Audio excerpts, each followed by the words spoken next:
Le gouvernement, ce sera nous. Le gouvernement, ce sera nous, parce qu'on va avoir la majorité et on va réussir à passer le programme. Non, au-delà de l'idéalisme de ce que je viens de dire, voilà, demain, si on est confronté à un gouvernement tel qu'il a été présenté aujourd'hui, et on connaît, ce qu'on connaît aujourd'hui, ça va être coton. Sauf que nous, on ne sera vraiment pas dans la complaisance. C'est clair. Nous, on présentera chaque mesure. Parce qu'on est, on est là pour légiférer. On n'est pas là pour être assis à user un siège en velours et des vestes jaunes, entre autres. Du coup, moi, j'en ai mis une bleue. Voilà.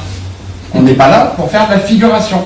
On n'est pas là pour siéger dans des commissions que personne ne contrôle, auxquelles personne n'adhère jamais et on ne sait jamais ce qu'ils font. Il faut vraiment aller sur le site de l'Assemblée pour trouver que tel député il a voté ceci, cela. Nous, on sera dans la transparence. Si demain on est élu député, ce que j'espère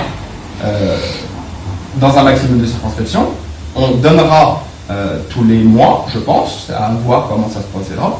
Justement, c'était la sous-question. Un compte rendu de ce que l'on a fait et de ce qu'on a voté, sans que les gens aient besoin d'aller chercher sur le site de l'Assemblée que Laurent Grenier il a voté ça, que Martin Battaglia il a voté ça, que voilà. Non, nous on le publiera directement. Donc on sera dans la transparence de nos actes. Le rôle d'un député, c'est pas d'aller serrer les mains et signer le registre à chaque enterrement. Voilà. Le rôle d'un député, c'est d'être à l'Assemblée. On partage en tant que député la douleur des proches. On partage les valeurs et les problématiques des gens qui vivent à côté de chez nous.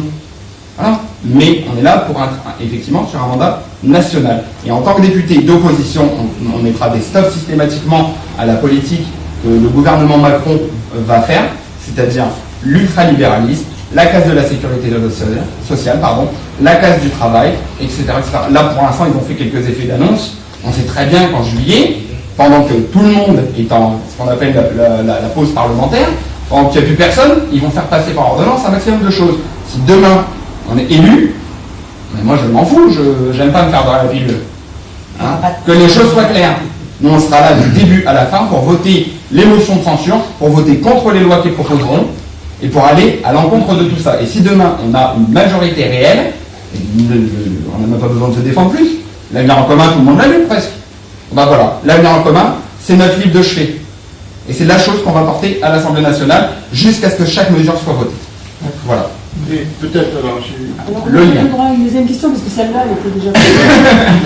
Faut qu'on arrête. Une petite seconde.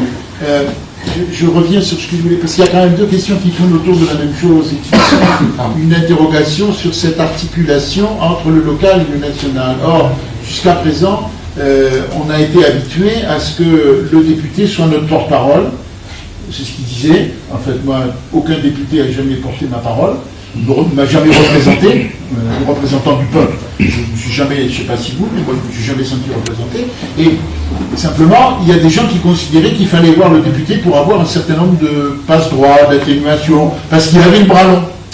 Donc peut-être qu'il faudrait inverser les choses, et je crois que c'est sans doute ce qui a été dit dans la campagne présidentielle par la France Insoumise, et considérer que la relation entre le local et le national, c'est plutôt ce que vous avez répondu, le local doit contrôler comment son député défend bien le programme national. C'est l'inverse, c'est pas le député qui doit revenir vers les électeurs, c'est les électeurs qui doivent demander des comptes aux députés. Voilà, c'est d'ailleurs pour ça que à Crépy-en-Valois, on propose, une fois que tout ça sera fait, d'installer un observatoire de la vie politique pour vérifier que les décisions qui sont prises par les uns et par les autres correspondent ou ne correspondent pas à ce qui a été décidé.